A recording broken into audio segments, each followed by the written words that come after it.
Let's start then. And as you know, we are here just to discuss teaching reading for CAE, for Cambridge Advanced. We're going to look at, of course, at the new version of the exam, like from 2015, if I'm not mistaken. Hi, Rima.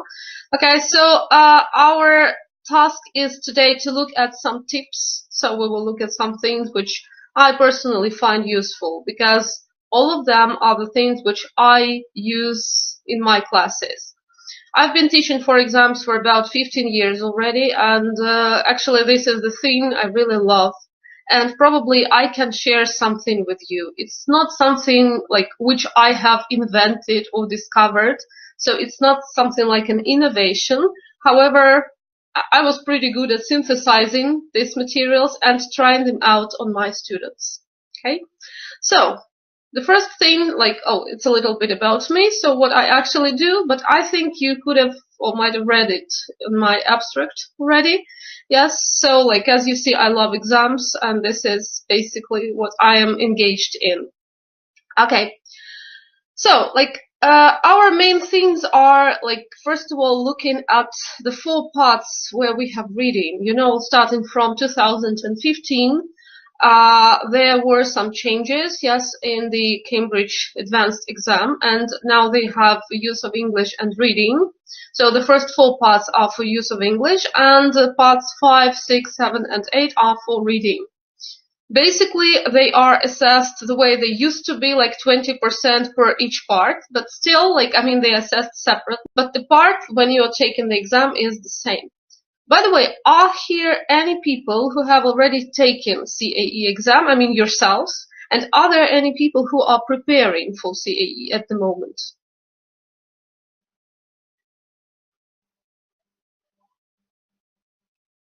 Great, yeah. Wonderful, okay. So you understood how challenging it is, and now you want to challenge other people. Okay, great. Alright, so I'm really glad that there are people who have already taken the exam by themselves, and they have gone through all these hardships. Yeah, probably you will, I will share something which I've gone through. Okay, as you know, part 5 is there any sound? Oh my god. Guys, can you hear me?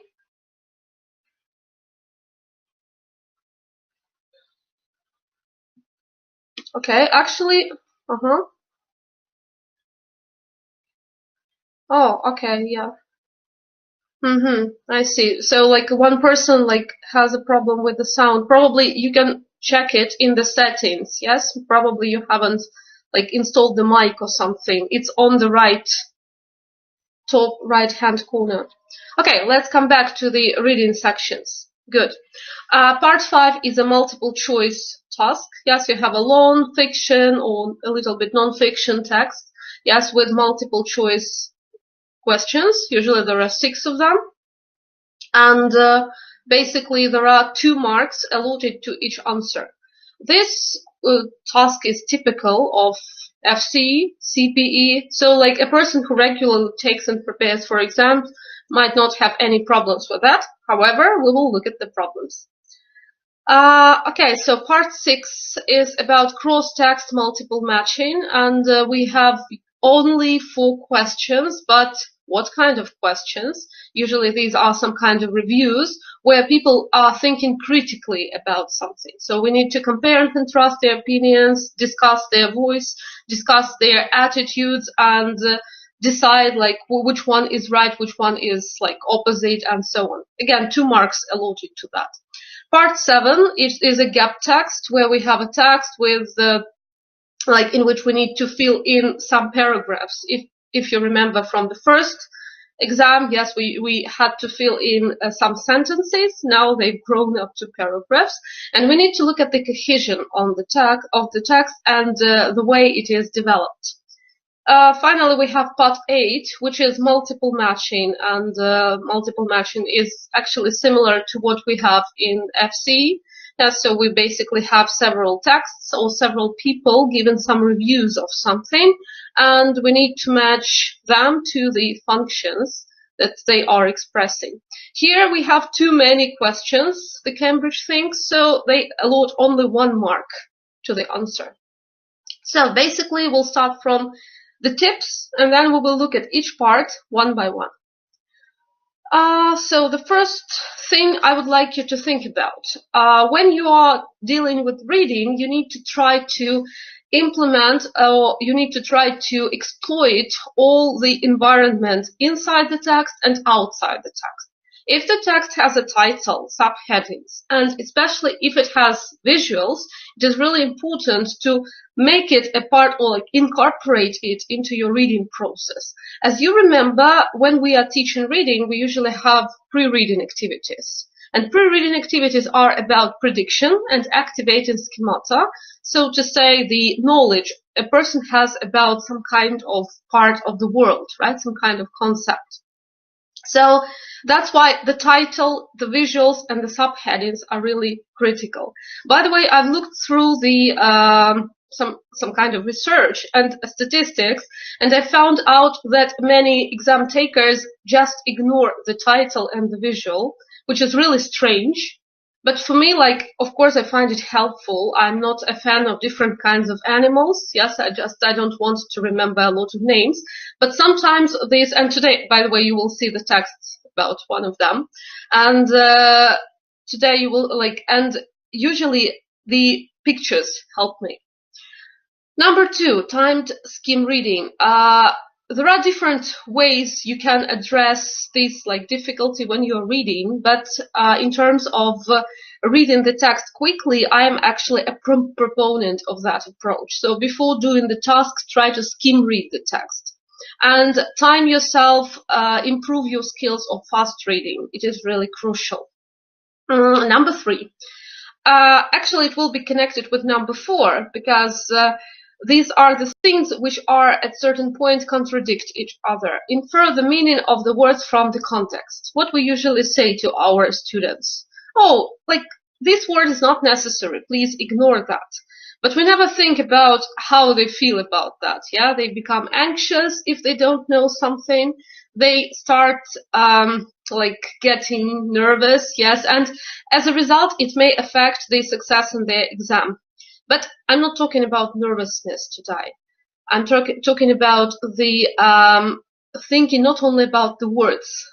Don't ask them to ignore the words they don't know, but get them to look at the sentences not at the word level, but at the phrase, sentence, and text level. Because sometimes something is not necessary because it doesn't add to the meaning. So basically, go deeper than word level, and we're going to look at it today. Fine. Number 5, read extensively. So with your students, try to opt for a variety of genres. Fiction, non-fiction, articles, reviews, whatever. Even blogs, they can be fine, and they provide a lot of like material for critical reading. I'm a fan of Business Insider. And like usually I read there something which is not related to politics, which I'm fed up with, but I'm trying to look into a variety of genres, and they do have it. Of course, you have the BBC and you have some other channels which you can like read from, but Business Insider is my favorite. Practice prediction skills, as I said, and I want to restate it. Think about predicting, not only in terms of visuals, as I said, yeah, look at the visuals, at the title, headings, but also in terms of brainstorming.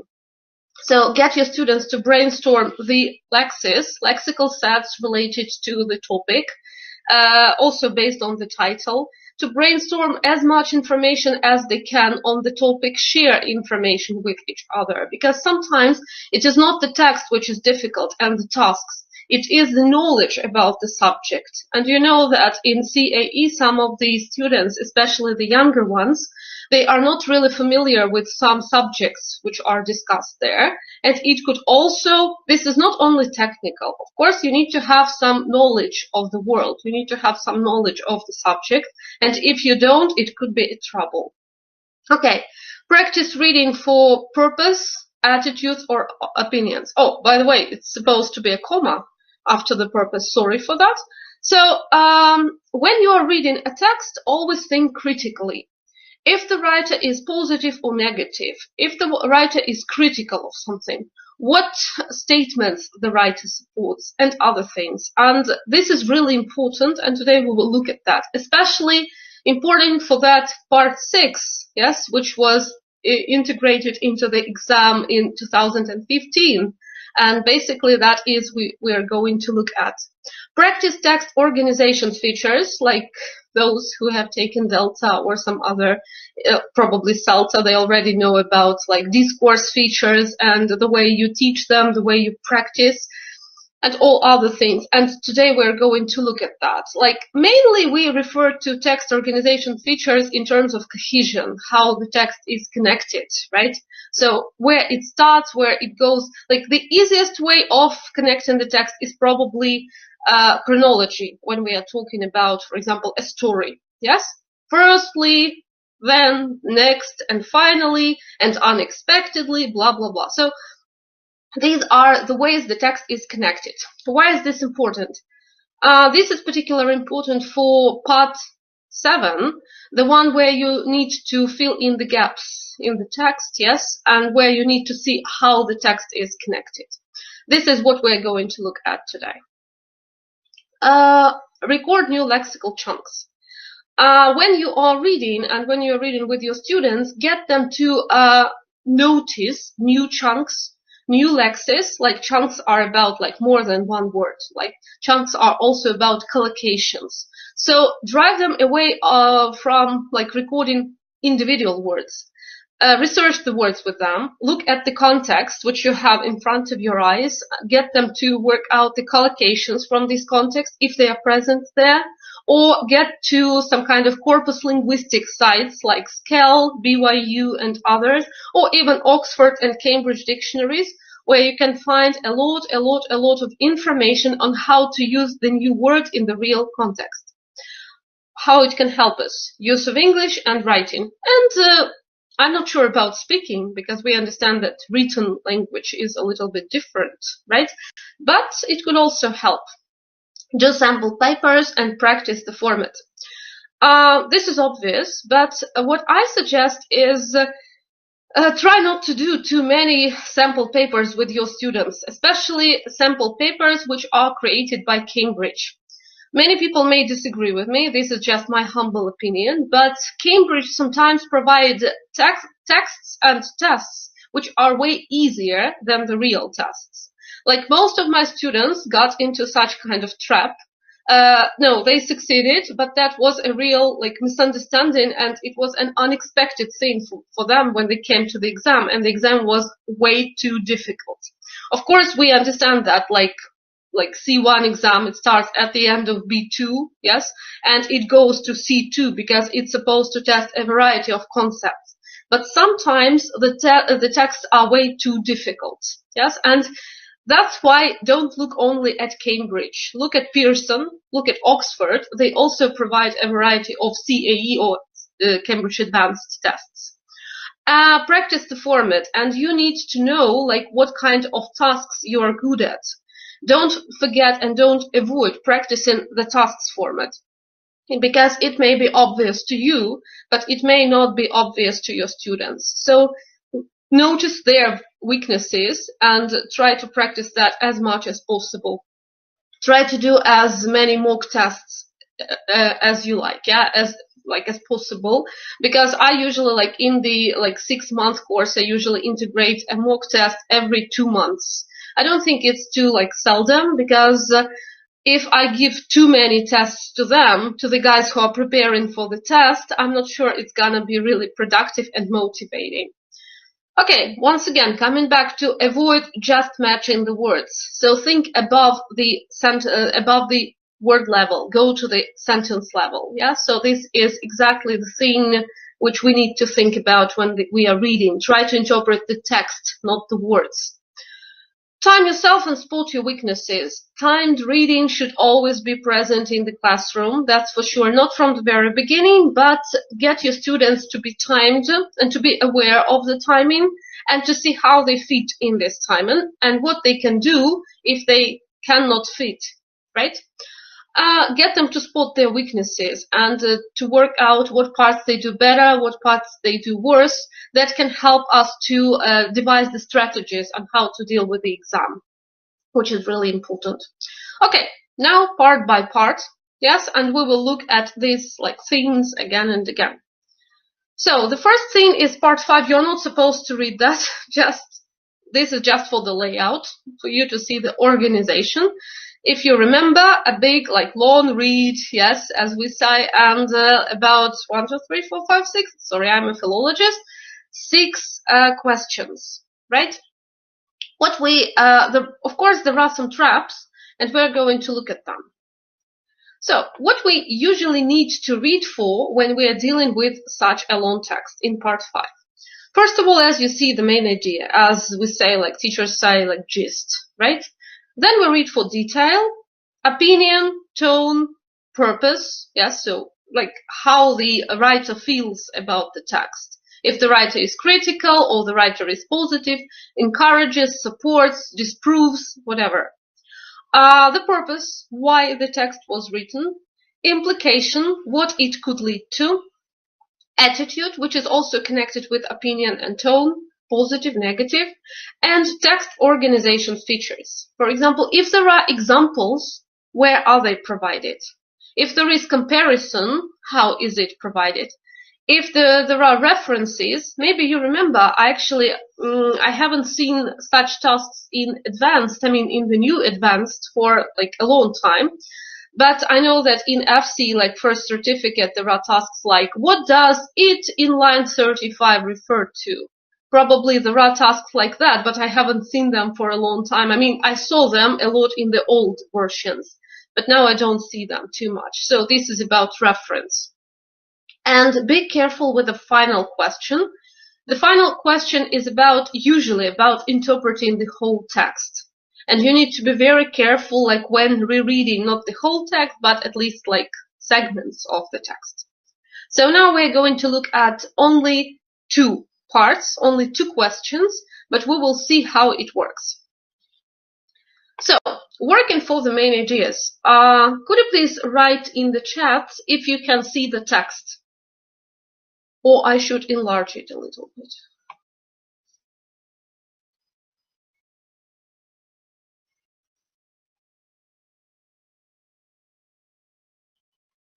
Good. So, could you please look at the text, at the title, don't forget about that, and try to answer question 31. As it is timed reading, you're going to have 2 minutes.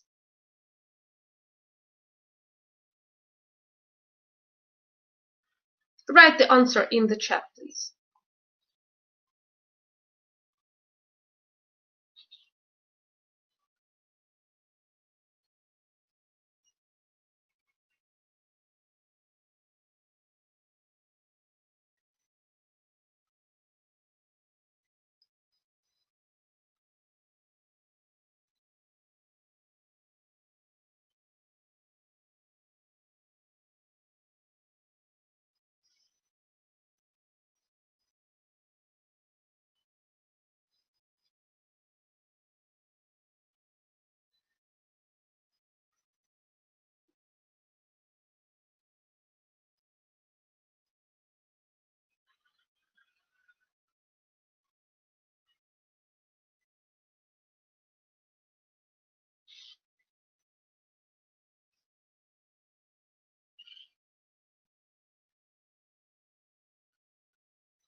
Guys, you have 30 seconds.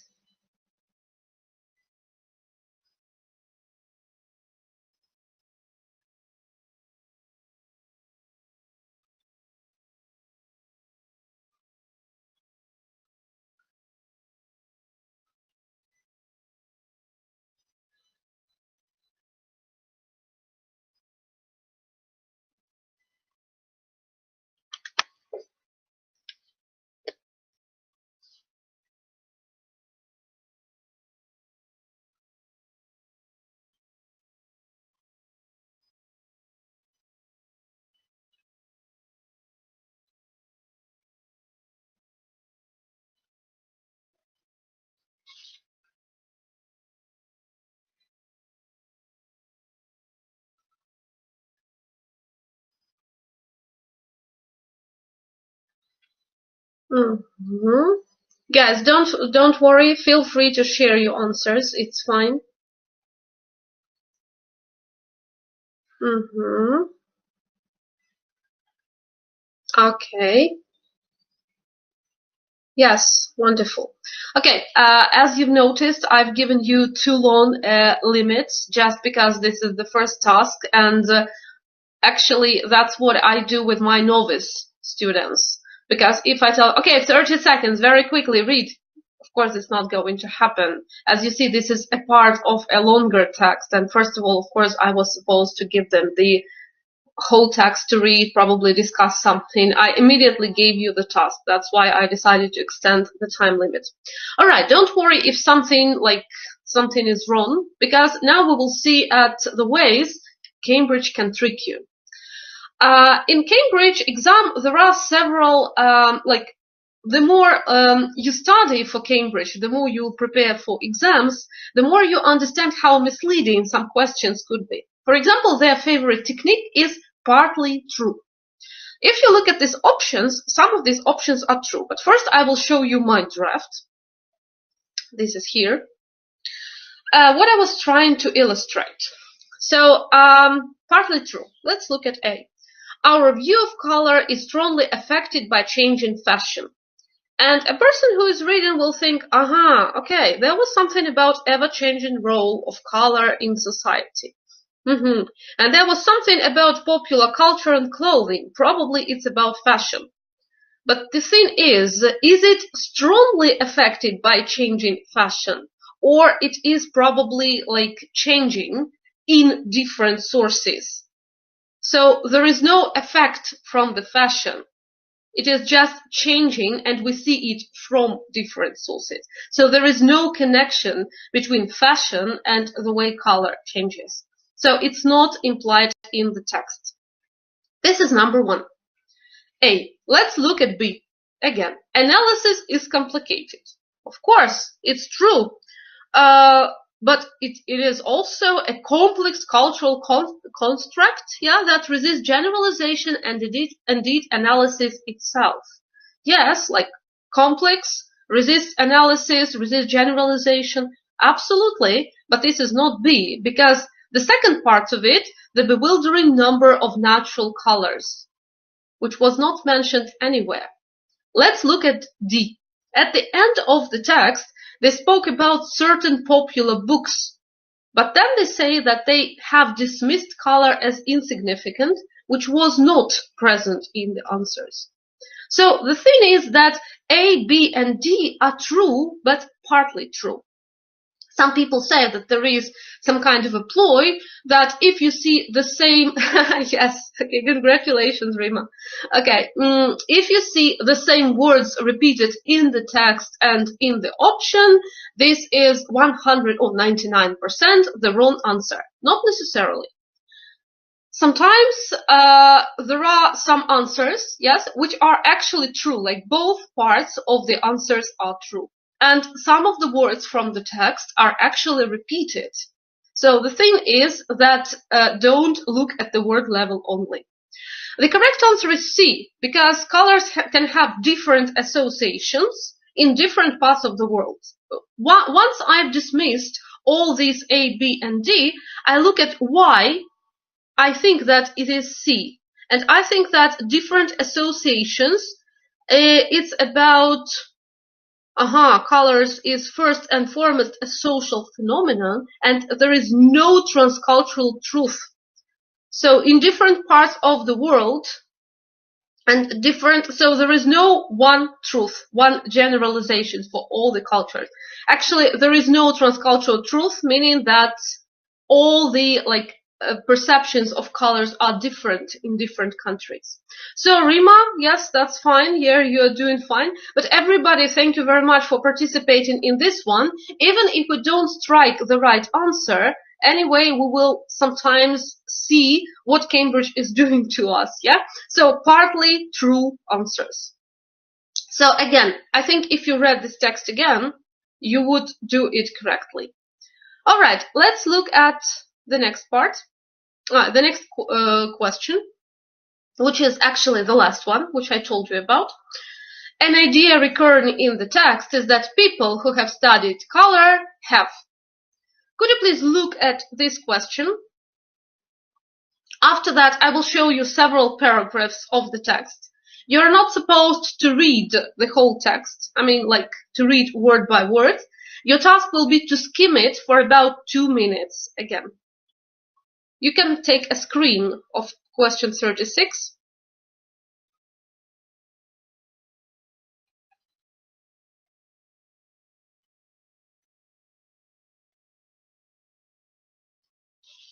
And now the text.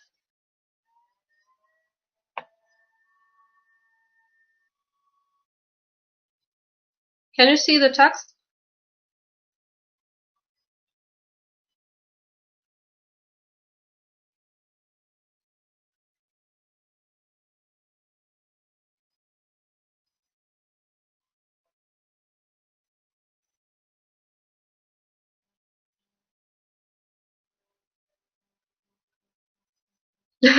No. Actually, like, you're not supposed to read the whole text. Okay, Katerina, it's fine. Yeah, don't worry. So I'm just trying to show you something else. So what we're going to do with this text. So you have a question, yes? An idea recurring in the text is that people who have studied colors have. The correct answer is C. Found it difficult to be fully objective. So it was hard for the people who had been studying color for a long time, yes, to become truly objective. You're not going to read the text. I will just show you what I've done to the text. So this is basically where I've underlined some parts, yes, of the text, which suggest that it was about the people failing to be fully objective. So we see the colors transmitted to us by past, and we altered them as they were originally. And they are entirely different from past societies. If we look at the next one, a researcher tends to select those facts that support his study and to conveniently forget those that contradict it, right? And wrong to project our own conceptions and definitions of color onto the images and objects.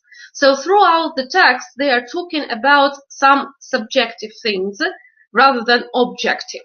And that's why we think that this is C. So this is the last question, which refers to the whole text. And no, you're not going to read such long texts at the moment.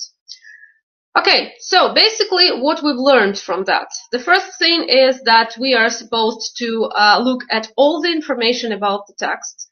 Like, we need to look at the title, we need to look at the visuals, and we need to try to get as much information as possible. Some people suggest that in order to get the general idea of the text, it's better to read the first paragraph. Again, it depends. You can incorporate this strategy or not, so it's up to you. Second, there are some questions, especially in part 5, which are half true. So please read and analyze it with students as much as possible.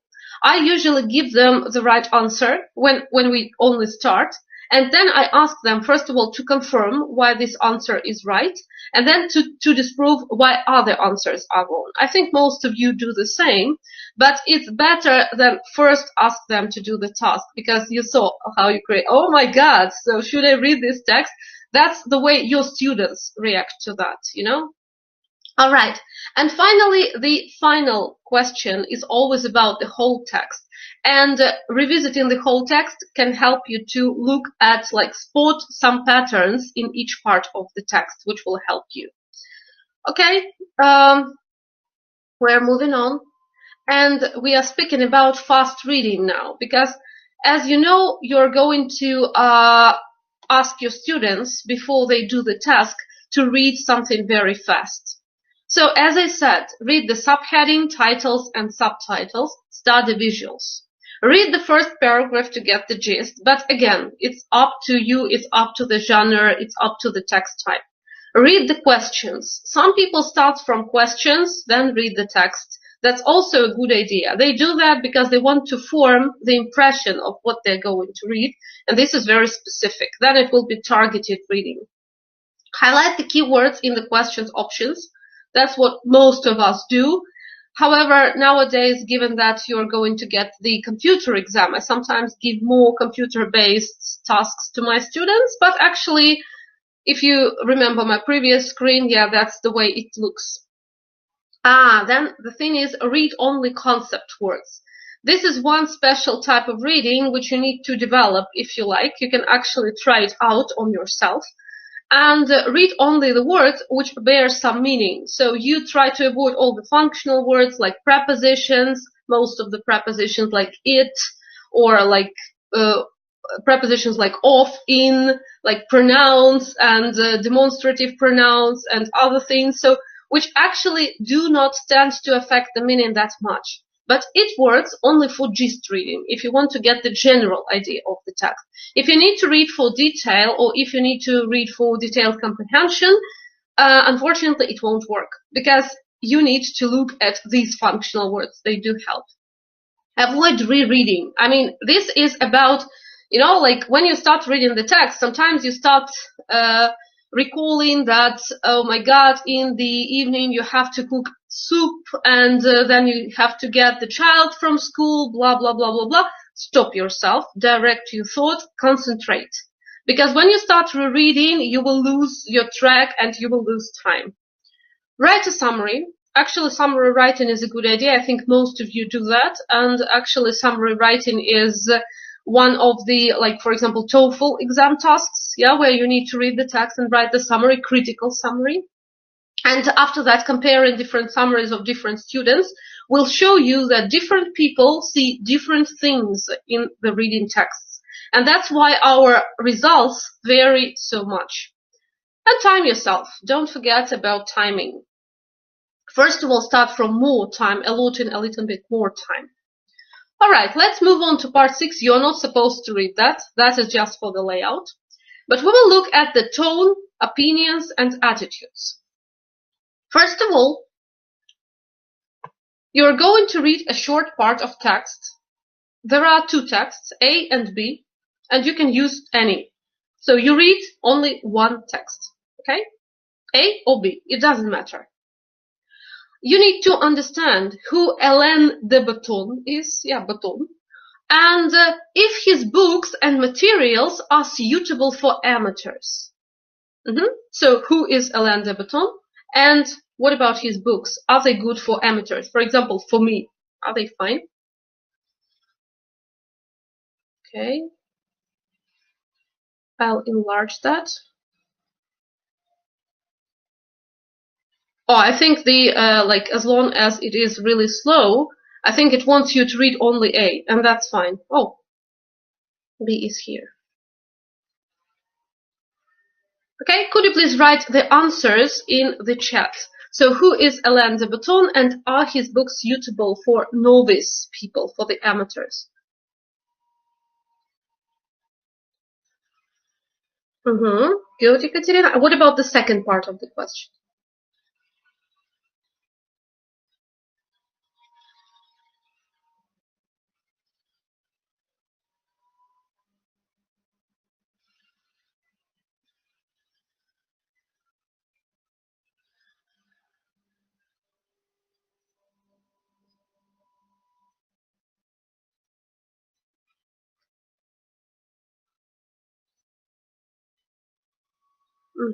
Anybody else?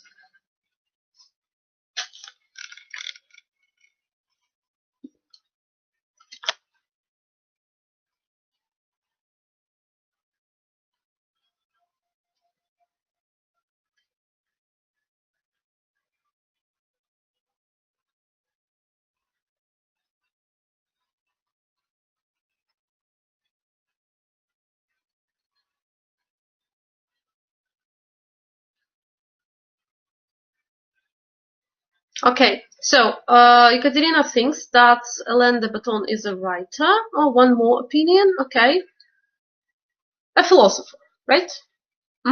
And you think that his books aren't suitable for the amateurs?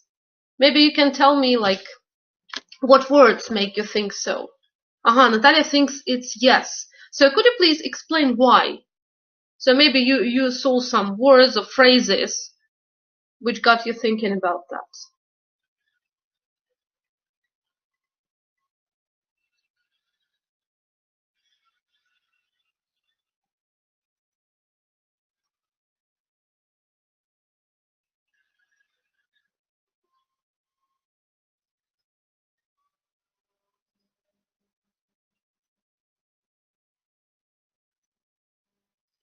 Mm-hmm.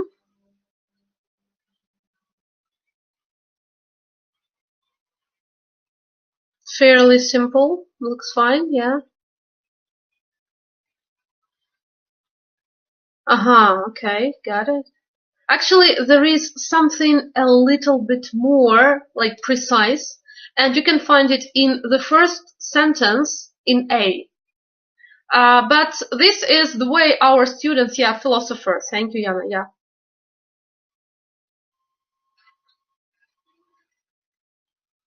If you look at the first sentence in the in text A, you will actually see that he is clarifying the arcane for the layman. Yeah, and laymen are about experts or amateurs. So as you see, and the arcane is something very complex, yes, and something very sophisticated, yes. So that's the way we feel. But if we don't know these words, yes, well, what is happening? So that's why, yeah, sometimes we need, of course, to look at the vocabulary before we teach these tests. And don't forget that we are not only testing, we are teaching our students. When our students start reading a text like this, I'm not sure that most of them are familiar with the word arcane or with the word layman, right? So the thing is that first of all, like pre-teaching some blocking vocabulary could be a good idea, and also getting the students to notice and record these words. Not sure they're going to use them for their speaking, because as we see, they tend to remember whatever they use for speaking more than whatever they use for reading or writing, whatever. But the thing is that get them to notice and record the necessary information and the necessary lexical chunks. Yeah, so that's the thing. Okay, now we're going to look at each part, and as you saw, our topic is tone and opinion. And first of all, here is a text. Can you see it well? Right. Please read this text and decide. So this is one of the reviewers who has read Alain de Botton's book. So read this text and decide if the person is positive or negative about his book. While you are deciding, look at the words which help you understand. If he is critical, probably he is criticizing Alain de Botton. How could he? Or probably he is very positive. So please write the answers in the chat. You have about 95 seconds to do that.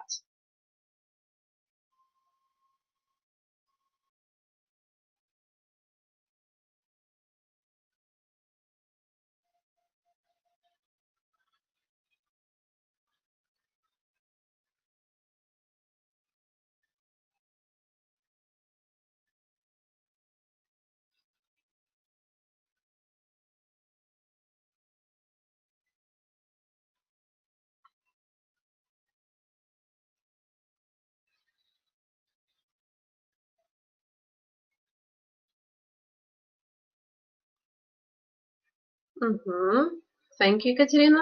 Fine. Maybe you can find more words, yeah, and phrases.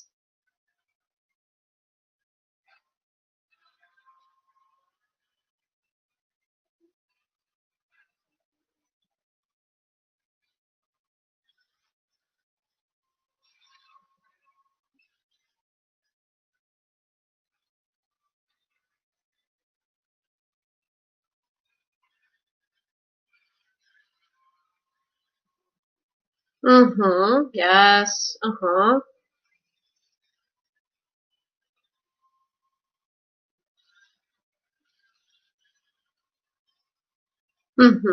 Okay, inspires, encourages. Yes, absolutely. This is really positive. And if we look at the second, actually at extract B,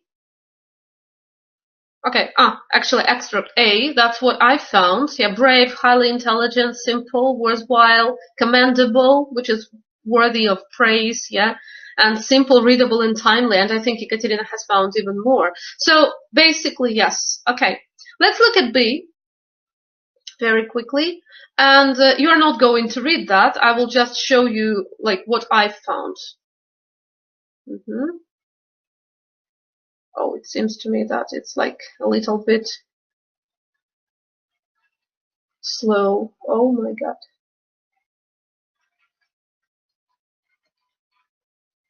Oh, just one moment. Yeah, can you hear me now? Yeah, like this. So that is what I found.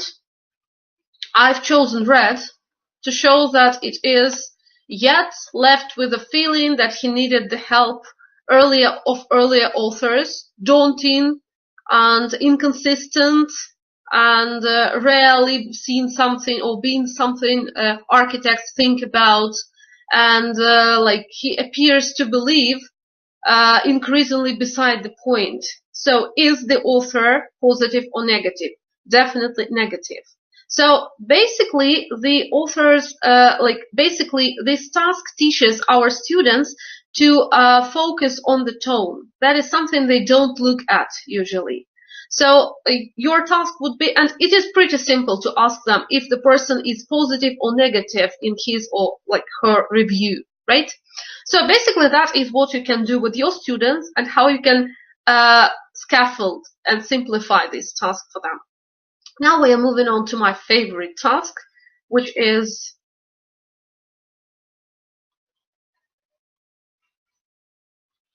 can you hear me?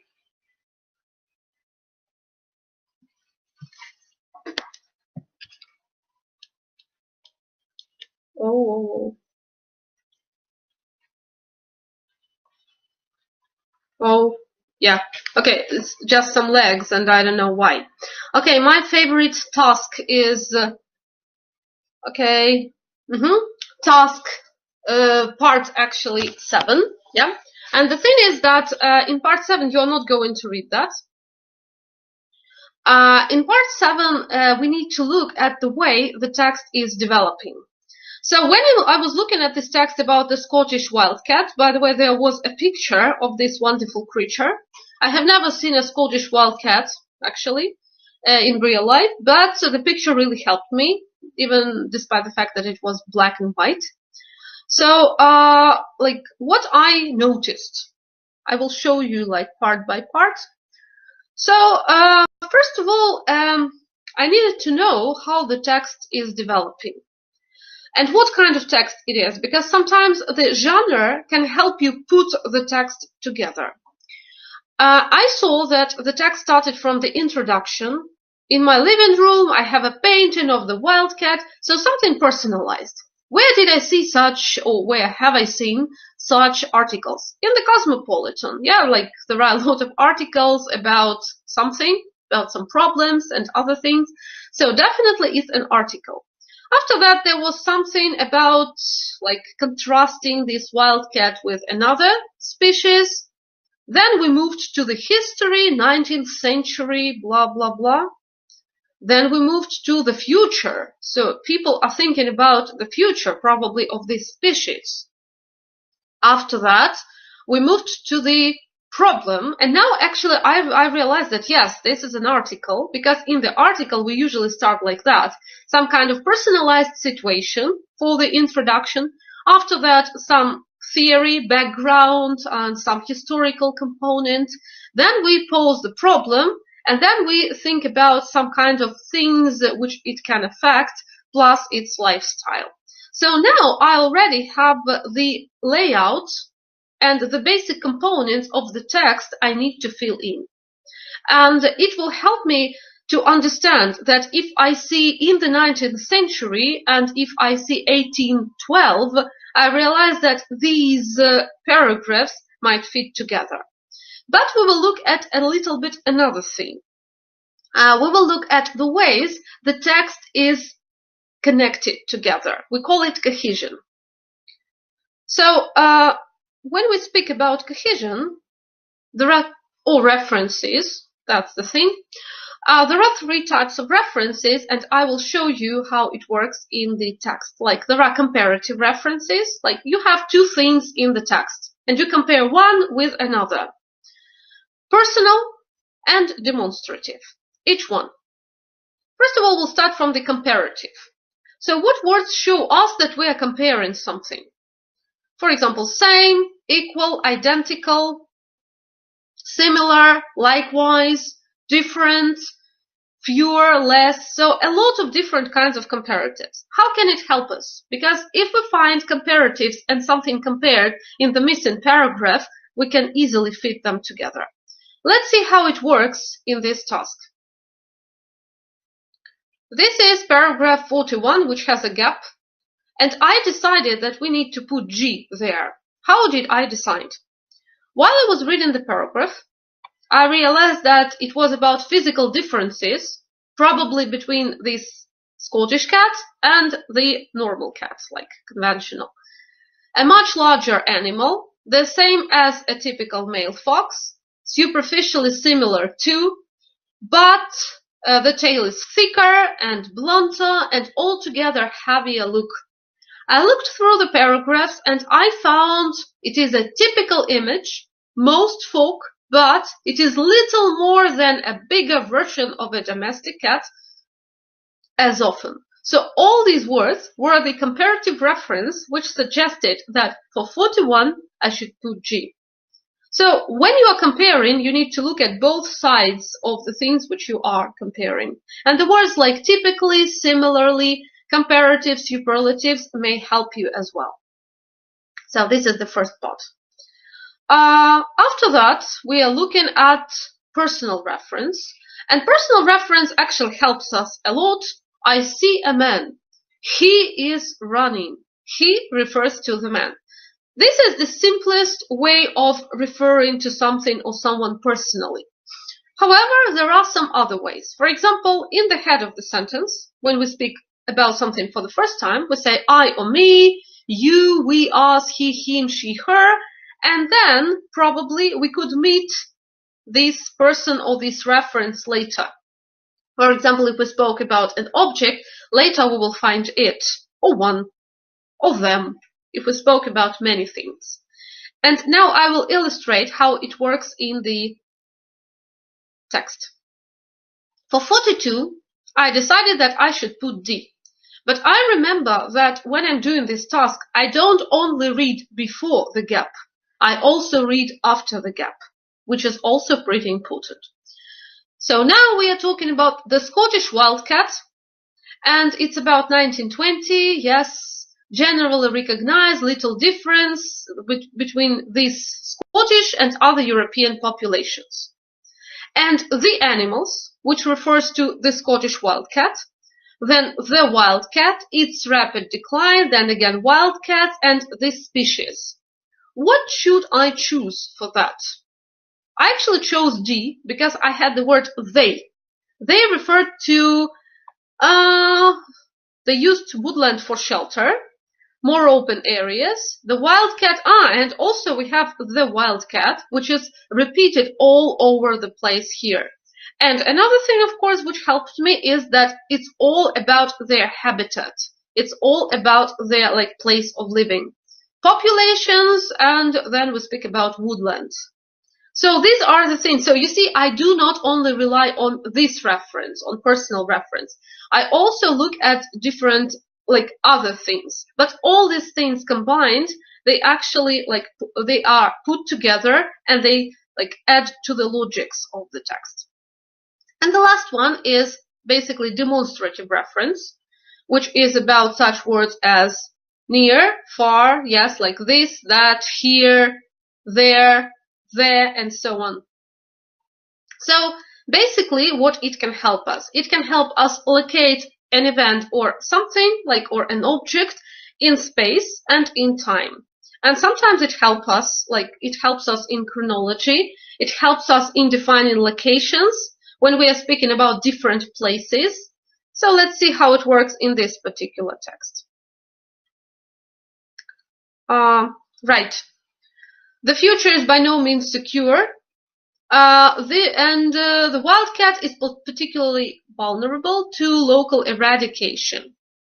This, like eradication, is a cause for real concern, given that the animals in these areas, wait, what areas? Aha, northern and western Scotland, have less contact with domestic cats. That is what makes many people think that the wildcat is a species in its own right. That is what? The eradication and their vulnerability to local eradication. And they have less contact with domestic cats. So that is the thing that makes many people think that wildcat is a species in its own right. But at the same time, it's not. Yeah, so nothing more than a wild living form of the domestic cat. So that is how I'm trying to define the logics. Yeah, demonstrative reference, that is what. So basically, these are the things to try yourselves at, and just go like online, Google for discourse features and Google for types of references.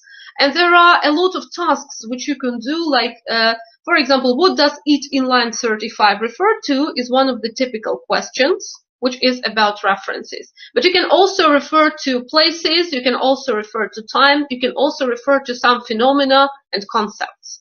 So that is basically it. Okay, and finally we have the last part, yes, and the last part is our like favorite 4 or more texts, and we have a lot of questions which are related to some of these people.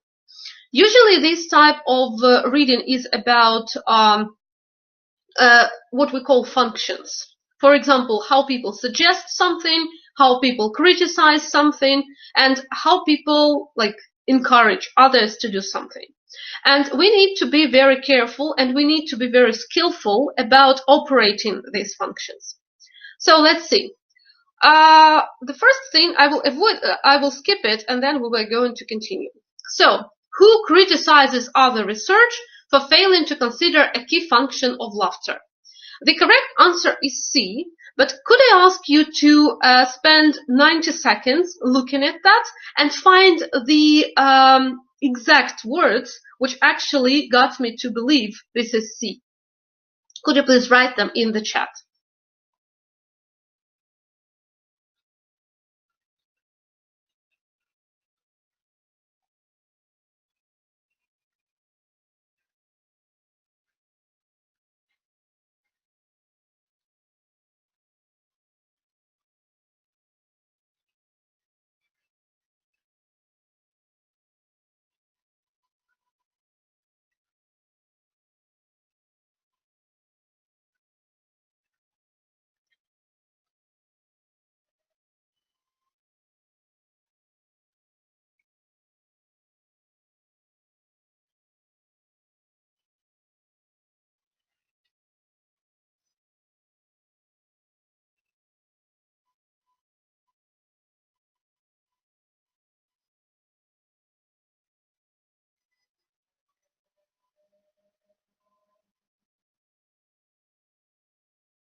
Okay, could be.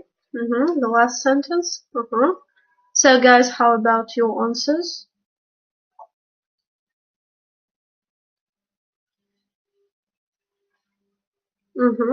So I will show you like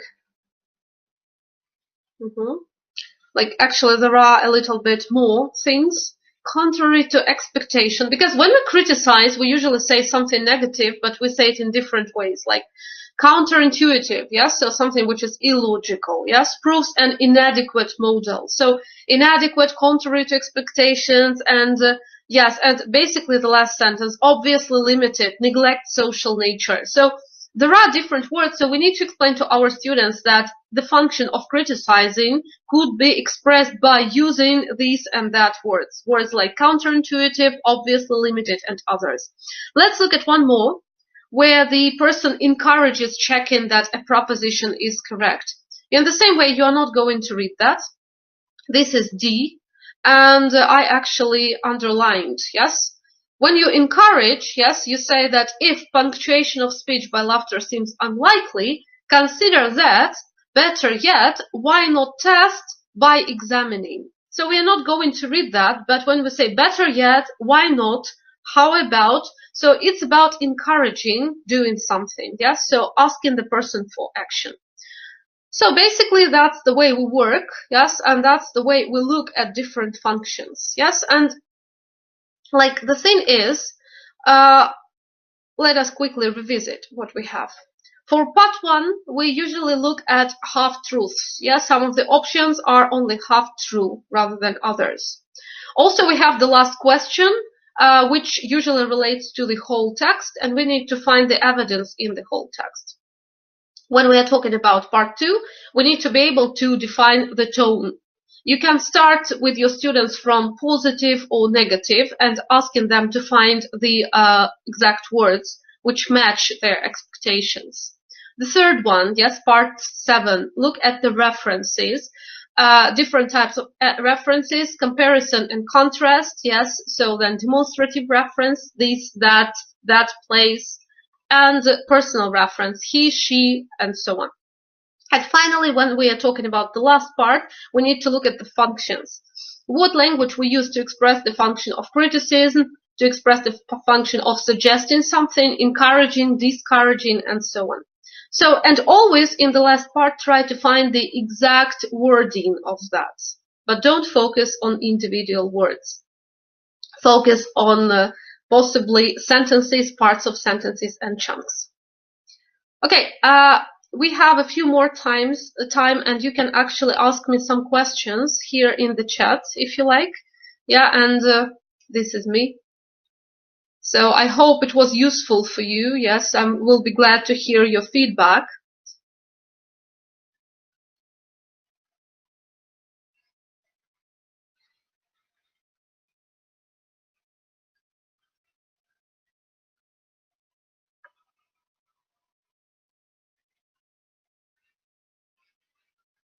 Thank you, Katerina. Thank you for your participation. Yes.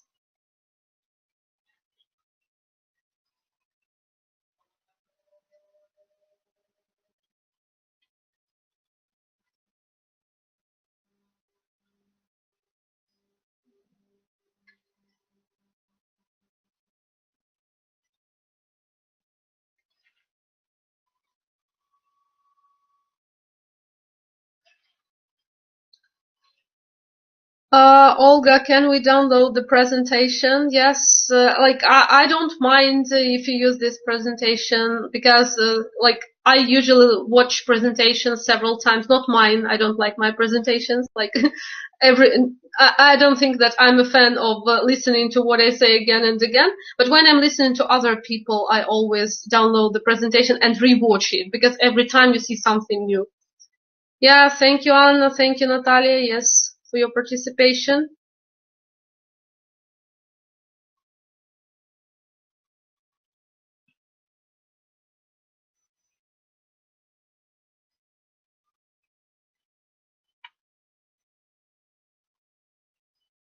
Oh, Irina, yes. Okay, Olga, and by the way, yes, so can people get the presentation? Is it possible? Oh, great. Yeah, so like, thank you, Olga. Olga will provide everybody with a presentation. Yeah. Great. Yeah. Okay, thank you very much, everybody. It was really like, okay. It was really like a real pleasure to be working with you, with a good audience. It's always nice. Yeah. So if you have any questions, you can write me like, yeah.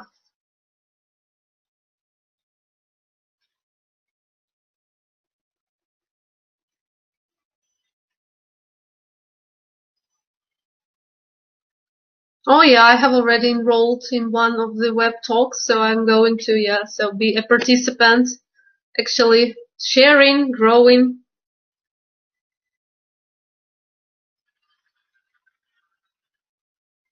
And thank you, Olga, for support and maintenance, because if it hadn't been for Olga yesterday, I wouldn't be able to turn on my video. So thank you very much.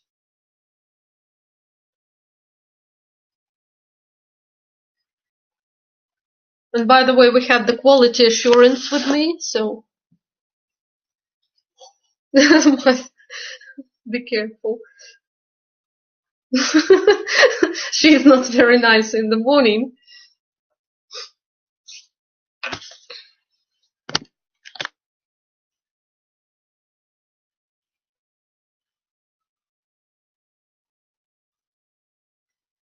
Yeah. Thank you very much. Yes. So everybody, yes. So see you next time. Yes. And see you. Thank you, Rima.